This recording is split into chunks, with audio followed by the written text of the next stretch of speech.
லகரம் டிவி நேயர்கள் அனைவருக்கும் வணக்கம். வருகிற சட்டமன்ற தேர்தலில் மிகப்பெரிய பணபலத்தோடு களத்தில் இறங்குறாங்க அதிமுகவை சேர்ந்த லீமா ரோஸ்.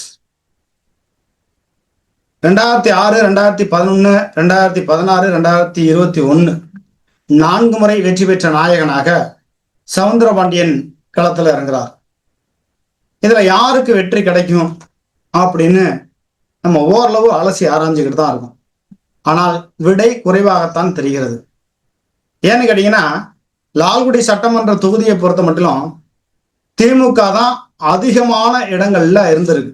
அதாவது 1, 2, 3, 4, 5, 6, 7, 8, 9, 10 முறை திராவிட முன்னேற்ற கழகம் மக்களாட்சி சட்டமன்ற தேர்தல் அப்படின்னு தொடங்கிய காலகட்டத்திலேருந்தே 1962 இருந்து 2021 வரை திமுக தான் வெற்றி பெற்றிருக்கு. இடையில 1977 சண்முகம்னு ஒரு அதிமுக காரங்க வெற்றி பெற்றிருக்காங்க. 2001 SM பாலன். நடைபெற்ற காலங்கள்ல கம்யூனிஸ்ட் கட்சி ஒரு 4 முறை வெற்றி பெற்றிருக்கு. இது காங்கிரஸ் கட்சி. அப்போ அதிகமான இடங்கள்ல, அதுவும் தமிழ்நாட்டில் ரொம்ப பேர் சொல்லக்கூடிய அளவுக்கு தான் சில பேர் இருப்பாங்க தொடர்ந்து வெற்றி பெறக்கூடியவர்கள். அது திராவிட முன்னேற்ற கழகத்தில் ஐயா கலைஞர் அவர்கள் உயிரோடு இருக்கும் வரை அவர் தான் சட்டமன்ற உறுப்பினராக திருவாரூர் பகுதியிலே தொடர் வெற்றியை பெற்றிருந்தார். அதுபோல ஒரு கொடுப்பன இருக்குங்க சவுந்தரபாண்டியனுக்கு, எளிதில் பார்க்க முடியும் அப்படிங்கிறாங்க. இன்னொரு தரப்பு என்ன சொல்றாங்க, எளிதில் பார்க்க முடியும் ரைட்டு, நேருவை எதிர்த்து இவரால் அரசியல் பண்ண முடியலையே, நேருவை ஏங்க எதிர்த்து அரசியல் பண்ணணும், அவர் சட்டமன்ற உறுப்பினராக இருக்கிற சட்டமன்ற தொகுதிக்குள்ள சட்டமன்ற நிதியில கிடைக்கக்கூடியதை தான் அந்த தொகுதிக்குள்ள நம்ம இது பண்ண முடியும் அப்படிங்கிற மாதிரியான கருத்தையும் சொல்றாங்க. நேரு இவரை செயல்பட விடல, நேரு ஆட்களை இவரை ஜெயிக்க விட மாட்டாங்க, அதெல்லாம் திமுக எடுபடாதுங்க, சவுந்தரபாண்டியன் ஜெயிப்பாரு, திமுகவோட தரப்போட கருத்து. சரி, அதிமுக தரப்பு என்ன சொல்றாங்க? அதிமுக தரப்பு என்ன சொல்றாங்கன்னா, லீமா ரோஸ் அவர்களை வெற்றி பெற வைப்பதுதான் எங்களுடைய கடமை. என்னங்க, 1962 இருந்து 2021 வரலையும் கிட்டத்தட்ட 10 முறை திமுக தான் வெற்றி பெற்றிருக்கு. அதிமுக 2 முறை தான் வெற்றி பெற்றிருக்கு. இது அதிமுகவுக்கு இருக்கக்கூடிய அவமானம் சின்னம், அவமானம் என்று பார்க்கிறார்கள். அவமானம்னா அதிமுககாரங்க ஒன்னா வேலை பார்க்கணுமே, அது எப்படிங்க சாத்தியம்? ஒன்னா வேலை பார்க்க முடியுமா? அத்தைக்கு மீசம் முளைக்குமா? குதிரைக்கு கொம்பு முளைக்குமா? கட்டி கொடுத்த சோடு திரும்பி வருமா? சொல்லி கொடுத்த புத்தி திரும்ப வருமா? யானை வாயில காண போன கரும்பு திரும்ப வருமா? அப்படிங்கிறது மாதிரியான ஒரு விவாதங்கள் லால்குடி சட்டமன்ற தொகுதிக்குள்ள போயிட்டு இருக்கு. அன்பில் தர்மதுரை, சிவபுர நடேசன், திண்ணக்குளம் சிவகுமார், ராஜாராம, இன்னும் இருக்கக்கூடிய பல நிர்வாகிகள் ஒத்துமையா வேலை பார்ப்பாங்களா? இல்லைங்க. இழுத்து பிடிச்சி எல்லாத்தையும் ஒற்றுமையா கொண்டு போக வச்சு வேலை பார்க்க வைப்பதுதான் லீமா ரோஸுக்கு மாவட்ட செயலர் பா குமார் அவர்கள் செய்யக்கூடிய செயல்பாடு அப்படிங்கிறாங்க. அதிமுகக்குள்ள கோஷ்டி பூசல் இருக்கிறது உண்மைதான், திருச்சி மாவட்டத்துல எல்லா பகுதியிலும் இருக்கு. ஆனா அதையும் மீறி லீமா ரோஸ் வெற்றி பெறுவாரா? அதிமுக ஒரு வலிமையான வெற்றியாக இருந்தால் அது அதிமுக ஒற்றுமைக்கு கிடைத்த பரிசுன்னு சொல்ல முடியும். அப்படி ஒற்றுமையா வேலை பார்ப்பாங்களா? கோயம்புத்தூர்ல இருந்து லீமா ரோஸ் திருச்சியில லால்குடி சட்டமன்ற தொகுதியில வெற்றி பெற்று அவங்க ஒரு அரசியல் பண்ணாங்கன்னா அடுத்து எங்களுக்கு என்ன வேலை இருக்கு அப்படிங்கிற ஒரு கேள்வியும் இருக்கு. அதுக்கு விடை போக போக தான் தெரியும். அதுக்கு சூப்பர் நடேசன் என்ன செய்ய போறாரு, தர்மதுரை என்ன பண்ண போறாரு, திண்ணக்குளம் சிவகுமார் என்ன பண்ண போறாரு, தர்மதுரை என்ன பண்ண போறாரு, பல்வேறு விதமானது இருக்கு. ஆனால் லீமா ரோஸ் 200 கோடி ரூபாயில களத்துல இறங்குறாங்க. முக்கியமான ஆட்களுக்கெல்லாம் ஒரு செட்டில்மெண்ட், இந்தா உனக்கு ஒரு அமௌண்ட், நீ தேர்தலுக்கு ஆட்களுக்கு கொடுக்கக்கூடிய பணத்துல கை வைக்க கூடாது அப்படிங்கிறது மாதிரியான ஒரு நிலைப்பாடுகள்ல கண்டிஷன்ல, எப்படி பெரம்பலூர் சட்டமன்ற மாவட்டத்துல கதிரவன் மன்னச்சனூர் சட்டமன்ற தொகுதியில வெற்றி பெற்றார்ல, அது போல பணபலத்தோட இறங்கி அவங்க டீமை உள்ள இறக்கி விட்டு கட்சிக்காரங்க கூட மட்டும் போவாங்க. அப்ப எங்கள்கிட்ட பணத்தை நீங்க முழுசா நம்பி கொடுக்க முடியுங்களா? அப்படி கதிரவன் முழுக்க திமுக காரவங்களை நம்பி இந்த 2021 பணத்தை கொடுத்தாருன்னா கதிரவன் தோத்துருவார். அதனால இப்ப சுப்பிரமணியங்கிறவர்கிட்ட பணத்தை கொடுக்குறாங்கன்னு வைங்க, சுப்பிரமணிய பின்னாடி லீமா ரோஸ் ஆட்கள் 4 பேர் போவாங்க. அதாவது களப்பார்வைன்னு சொல்லுவாங்கல்ல, யாராட்ட பணம் கொடுக்குறாங்களா கொடுக்கலையா அப்படிங்கிறத ஒவ்வொரு நிர்வாகிகள், முக்கியமான நிர்வாகிகளுக்கு பின்னாடியும் லீமா ரோஸ் ஆட்கள் இருப்பாங்க. ஏன்னா சூப்பர்வைசனுக்கு ஒரு தொகை போயிடும், தர்மதுரைக்கு ஒரு தொகை போயிடும், ராஜாராமுக்கு ஒவ்வொருத்தருக்கும் ஒரு தொகை போயிடும். உனக்கு உனக்கு கிடைக்க வேண்டிய தொகை இந்தான், நீ இதுல ஓட்டுக்கு கொடுக்குற பணத்துல நீ கை வைக்க கூடாது அப்படிங்கிற மாதிரியான டிமாண்ட் வச்சு கடுமையா வேலை பார்ப்பாங்க.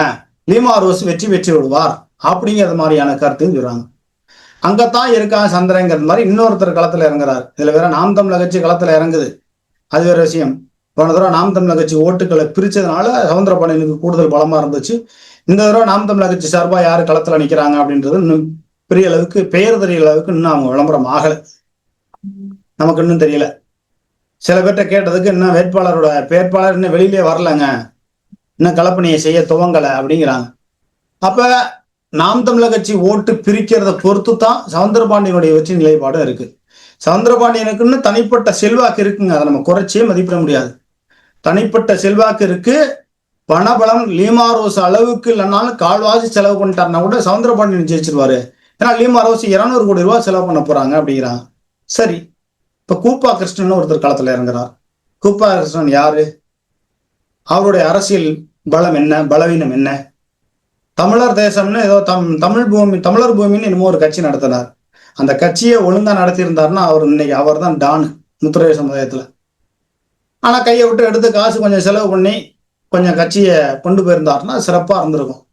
ஓபிஎஸ் எப்படி கையை விட்டு எடுத்து காசு செலவு பண்ணாம இன்னைக்கு திமுகவில் போய் இணைஞ்சுக்கிட்டு படு கேவலமா அவர் பேசக்கூடிய நிலைமைக்கு ஆளாக்கப்பட்டார்.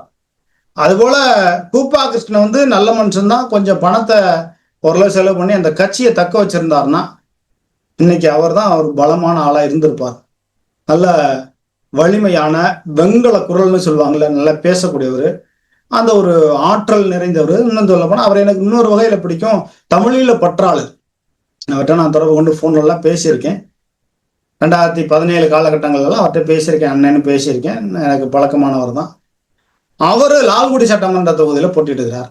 எப்படி இருக்கும் களம்? இங்க எப்படின்னா நாம் தமிழர் கட்சி 4வது இடத்துக்கு போயிடும் கண்டிப்பா. முன்னாடி எல்லாம் 3வது இடத்துக்கு இருந்துச்சு, இந்த தடவை 4வது இடத்துக்கு போயிடும். ஏன்னா கூப்பா கிருஷ்ணனுக்கு முத்திரையர் சமுதாய செல்வாக்குன்னு ஒண்ணு இருக்கும்.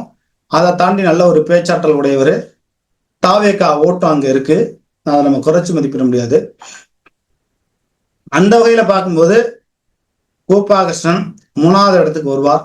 2வது இடத்திற்கு போவாரா போக மாட்டாராங்கிறது இன்னும் போகதான் தெரியும். ஏன்னா கூப்பா கிருஷ்ணனோட அரசியல் முறைகள், கூப்பா கிருஷ்ணன் அவருடைய ஆட்கள் சரியா பூத் லெவல்ல வேலை பார்க்கக்கூடிய ஆட்களா இருப்பாங்க. இந்த புதுசா தாவேக்கா கட்சியில இருக்கிறவங்க எல்லாம் பூத்துல எப்படி வேலை பார்க்கறதுன்னு அதுக்கான பயிற்சி எல்லாம் எதுவும் இல்லை. அவங்களுக்கு தெரிஞ்சது டிவிக்கே டிஎம்கே தான் போட்டி, அப்படிதான் அவங்களுடைய கணிப்பு. அரசியல் தெரிந்தவர்கள் அங்க இல்ல. கூப்பா கிருஷ்ணன் மட்டும்தான் அரசியல் தெரிந்தவர், மற்றவங்க எல்லாம் அரசியல் தெரிந்தவர்கள் அல்ல. அரசியல்ல பக்குவம் இல்லாதவர்கள், இன்னும் பதப்படுத்தப்படாதவர்கள். அதனால கூப்பா கிருஷ்ணன் தான் ரொம்ப கடுமையான உழைப்பு உழைக்கணும்.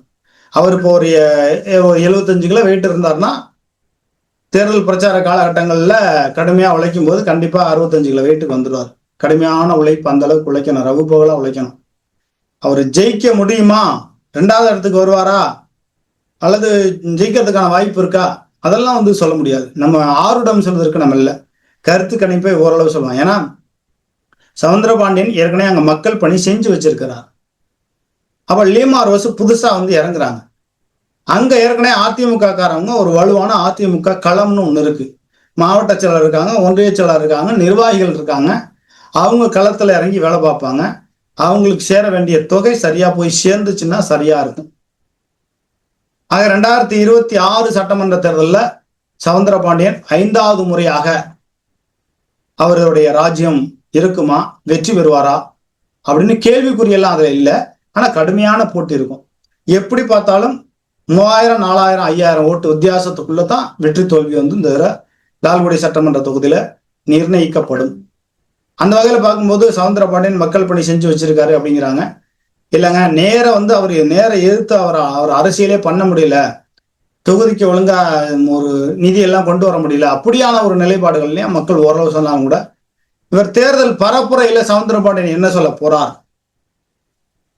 நான் 2026 சட்டமன்ற தேர்தலில் வெற்றி பெற்ற பிறகு ஒரு வலுவான ஒரு ஒருங்கிணைந்த பேருந்து நிலையம், வாழை கிடங்கு, எலுமிச்சை சம்பந்தப்பட்டது, விவசாயிகளுக்கு நெல்முதல் கிடங்கு, இன்னும் விவசாயிகள் சார்ந்த வேளாண்மை திட்டங்கள், முக்கியமா வேளாண்மை திட்டங்கள் எப்படி கொண்டு, ஏன்னா லால்குடி சட்டமன்ற தொகுதி பெரும்பாலான விவசாயிகள் நிறைந்த பகுதி.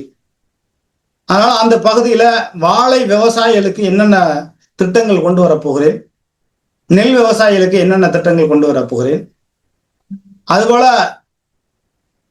லால்குடி சட்டமன்ற தொகுதியில் இருக்கக்கூடிய மருத்துவமனைகள் தரம் உயர்த்தப்படும். லால்குடி நகராட்சியில் இன்னும் ரிங் ரோடு, அந்த இடத்துல ரிங் ரோடு அமைக்கணும். மேல அந்த ரவுண்டானா இருக்கு இல்லையா, அங்க ரிங் ரோடு அமைச்சு இன்னும் கூடுதலான வசதிகளை செஞ்சு கொடுக்கணும். உள்ளது சுகாதாரமற்ற நிலைமையில இருக்கு. அது போன்ற தேர்தல் அறிக்கையில இன்னும் அதிகமா மேம்படுத்தி, திமுக கொடுக்கக்கூடிய தேர்தல் அறிக்கையை விட சவுந்தரபாண்டியன் இன்னும் கூடுதலான தேர்தல் அறிக்கையை மையப்படுத்தி, நான் இந்த முறை 2026 சட்டமன்ற தேர்தலில் வெற்றி பெற்றால் கூடுதல் கவனம் செலுத்துவேன். ஏன்னா அவர் கவனம் செலுத்தக்கூடியவர் தான். கூடுதலான தேர்தல் அறிக்கையை கொடுக்கணும். லிமாரோசி என்ன பண்ணணும்னா, கட்சிக்காரவங்களை ஒழுங்கா வேலை பார்க்க விடணும். உள்ளடி வேலைகள் இருந்தால் அது களையப்படணும். இல்லைன்னா அவங்க 200 கோடி என்ன 2000 கோடி செலவு பண்ணாலும் அவங்க 3வது இடத்துக்கு தள்ளப்படக்கூடிய ஒரு நிலைமைக்கு வந்துடக்கூடாது. அவங்க ஜெயிக்கிறதுக்கான வாய்ப்பு இருக்குன்னு அதிமுக காரவங்க சொல்றாங்க.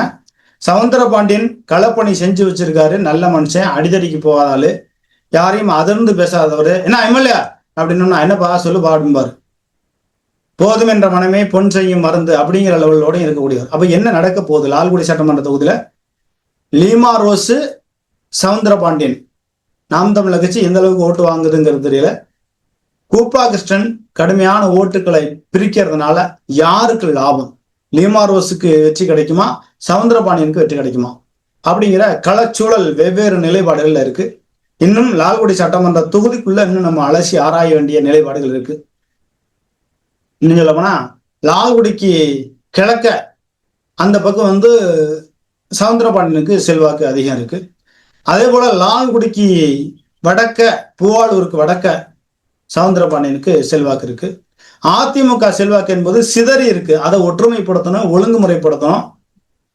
கரெக்டா பணம் 200 கோடினா கொண்டு போய் ரவுண்டானா ரோட்ல வச்சுட்டு அவங்க போக போறதில்ல.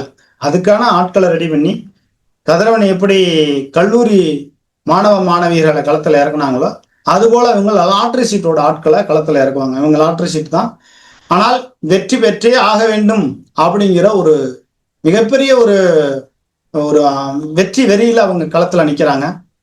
கூப்பா கிருஷ்ணன் அவருடைய வெண்கல குரல்ல அவர் எப்படி பேச போறார் அப்படிங்கிறதெல்லாம் நம்ம கேட்கறதுக்கு தயாரா இருக்கும்.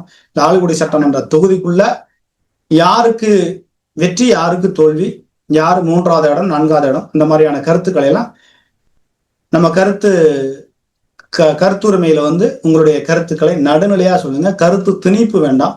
நீங்கள் சொல்லக்கூடிய நடுநிலை கருத்துக்களை மையப்படுத்தி தான் அடுத்தடுத்த செய்தியை நம்ம வெளியிட தயாரா இருக்கோம். இன்னும் சொல்ல போனா லால்குடி ஊராட்சி ஒன்றியத்துல மிகப்பெரிய அளவுக்கு ஊழல் முறைகேடுகள் நடந்திருக்கிறது. லால்குடி நகராட்சியில மிகப்பெரிய அளவுக்கு ஊழல் முறைகேடுகள் நடந்திருக்கிறது. அந்த அதிகாரிகளால் பாதிக்கப்பட்டவர்கள்லாம் திமுக மீது வெறுப்புல இருக்கக்கூடிய ஒரு நிலையும் இருக்கு. என்ன நடக்க போகுதுங்கிறத நம்ம பார்ப்போம். எல்லாத்தையும் சொல்லிட்டோம்னா அடுத்தடுத்து சொல்றதுக்கு செய்தி வேணும். அதனால அடுத்தடுத்த செய்தியில சந்திப்போம். நிச்சயமாக களப்பார்வை உறுதியா இருக்கும். நேரடியா மக்கள் மன்றத்திலையும் போய் நம்ம கேள்வி கேட்க தயாரா இருக்கும். அதையும் பேட்டி எடுத்து நம்ம வெளியிடுவோம். லால்குடி பகுதியில் இருக்கக்கூடிய நண்பர்கள், நம் உறவுகள், இந்த செய்தியை அனைவருக்கும் பகிருங்கள். நன்றி, வணக்கம்.